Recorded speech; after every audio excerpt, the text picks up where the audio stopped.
صلی اللہ علیہ وسلم نے اپنی دعوت کا آغاز کیا، قولوا لا الہ الا اللہ، دشمن بن گیا، کہو اللہ کے سوا کوئی معبود برحق نہیں، آپ کا دشمن بن گیا یا نہیں بن گیا؟ بن گیا۔ اسی کا حوالہ دیا جاتا ہے کہ ابو لہب کے کسی عزیز نے خواب میں دیکھا کہ ابو لہب کو عذاب ہو رہا ہے۔ ابو لہب سے پوچھا کہ کیسے ہو تم؟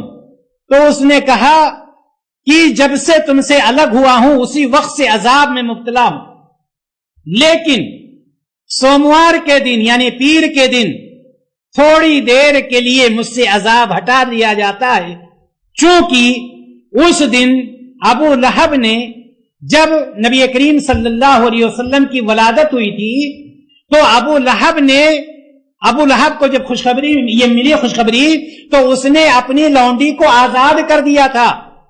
تو جب اس نے اپنی لونڈی کو آزاد کر دیا جس کی وجہ سے اللہ تعالیٰ خوش ہو کر کے سوموار کے دن ابو لہب کے عذاب کو ہٹا دیتا۔ آپ اندازہ لگائیں، سب سے پہلی بات تو آپ یہ سمجھ لیجیے اختصار کے ساتھ کہ کوئی بھی کافر، اس پر سارے لوگوں کا اتفاق ہے، کسی بھی مسلک کا کوئی شخص ہو، کوئی بھی کافر، کوئی بھی مشرک، جب وہ مر جاتا ہے تو اس نے اگر نیک کام کیا ہے اس کا نیک کام اس کو کام نہیں آتا۔ یہ جانتے ہیں نہیں جانتے؟ پھر یہ دلیل پیش کرنا کیا معنی ہے؟ دوسری چیز، یہاں پر یہ بھی کہا جاتا ہے کہ نبی کریم صلی اللہ علیہ وسلم کی جب ولادت ہوئی تو نبی کریم صلی اللہ علیہ وسلم کے دادا نے آپ کا عقیقہ کیا، اور اس کے بعد نبی کریم صلی اللہ علیہ وسلم نے خود اپنا عقیقہ کیا، اور ایک شخص کا دو بار عقیقہ نہیں ہوتا، لہذا جو آپ نے عقیقہ کیا وہ شکرانے کے طور پر کیا، اس لیے ہم بھی شکرانے کے طور پر یہ جشن مناتے ہیں۔ پہلی بات تو یہ کہ کہاں پر یہ لکھا ہوا ہے کہ نبی کریم صلی اللہ علیہ وسلم نے اپنی ولادت کے شکرانے میں اس عقیقہ کو کیا تھا؟ کہیں پر آپ کسی بھی کتاب میں جائیں کہیں پر نہیں مل سکتا ہے۔ اسی طرح سے، اور دوسری بات یہ ہے کہ یہ روایت بھی کمزور ہے، امام نووی نے اس کو باطل قرار دیا۔ اسی طرح سے عاشورہ کا روزہ کا حوالہ دیا جاتا ہے۔ عاشورہ کا روزہ یہ بتلایا جاتا ہے کہ موسیٰ علیہ الصلوۃ والتسلیم کو اور ان کی قوم کو جب اللہ تبارک و تعالیٰ نے فرعون اور فرعونیوں سے نجات دیا تو موسیٰ علیہ الصلوۃ والتسلیم نے روزہ رکھا، اور نبی کریم صلی اللہ علیہ وسلم نے خود بھی رکھا اور اپنی امت کو روزہ رکھنے کے لیے بھی کہا۔ لہذا ہم اس دن روزہ تو نہیں رکھتے ہیں لیکن اس دن کھانے خوب پکاتے کھاتے پیتے ہیں۔ بھئی اگر نبی کریم صلی اللہ علیہ وسلم کی اس سنت کو لے کر کے چلنا ہے کہ موسیٰ علیہ الصلوۃ والتسلیم کی یاد میں انہوں نے ایسا کیا اور کرنے کا حکم دیا تو ہمیں کیا کرنا چاہیے؟ روزہ رکھنا چاہیے۔ آپ صلی اللہ علیہ وسلم روزہ رکھیں اور ہمارے مرغ اور مسلم چلتے رہیں، تو یہ دلیل بھی اس طرح سے کوئی قابل قبول چیز نہیں ہے۔ یہ وہ ساری چیزیں ہیں جن کو شبہات کے بنا پر لوگوں کے بیچ میں پیش کیا جاتا ہے اور یہ بتلایا جاتا ہے کہ اگر ہم ایسا کرتے ہیں تو نبی کریم صلی اللہ علیہ وسلم کی محبت میں اضافہ ہوتا ہے اور محبت کی یہ دلیل دی جاتی ہے۔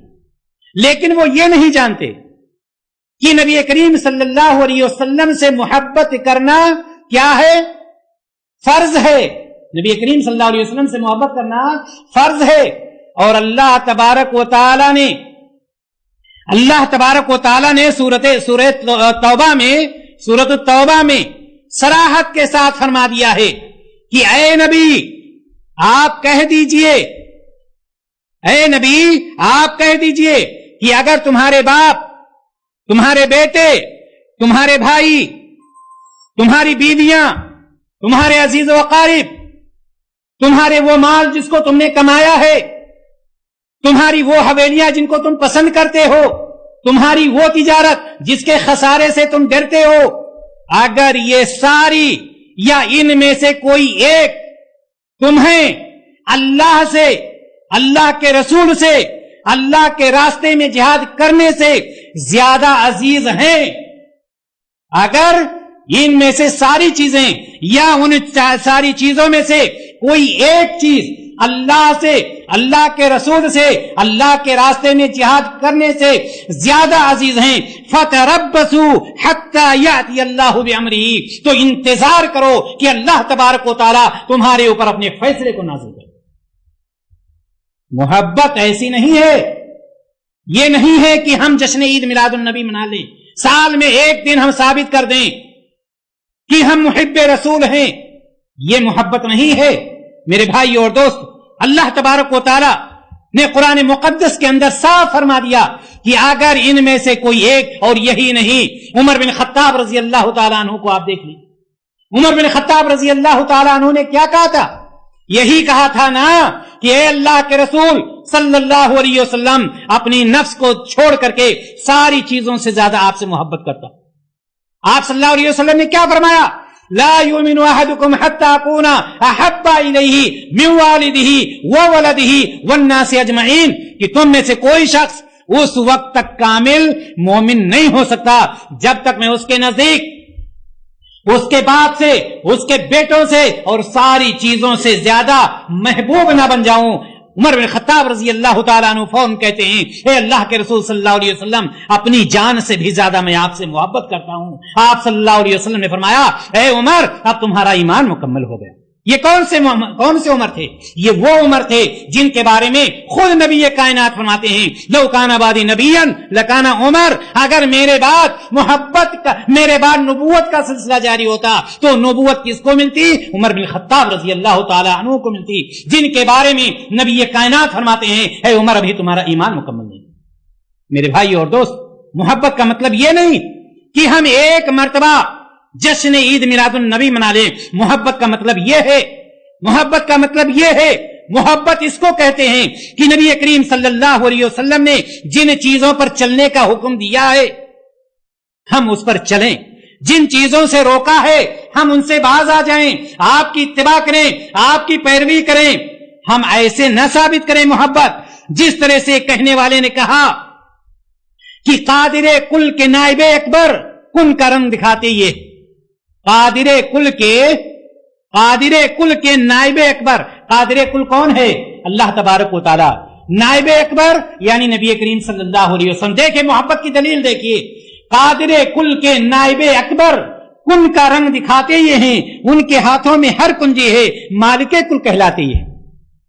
کیا بچا اللہ تبارک و تعالی کے لیے جب آپ انہیں یہ بتلا دیا کہ نائب اکبر جو ہیں یعنی نبی کریم صلی اللہ علیہ وسلم جو چیز چاہتے ہیں کہتے ہیں کن ہو جا فیکون, تو وہ چیز ہو جاتی ہے. کیا بچا اللہ تبارک و تعالیٰ کے پاس, اور کیا چھوڑا آپ نے اللہ تبارک و تعالیٰ کے؟ کیا یہ شعر وہی لوگ نہیں پڑھتے ہیں؟ اور قربان جائیے عقل پر کہ یہی شعر جب پڑھے جاتے ہیں اس وقت نعرے رسالت کے ایسے نعرے لگتے ہیں کہ آسمان تک آواز جا کر کے پڑھتے.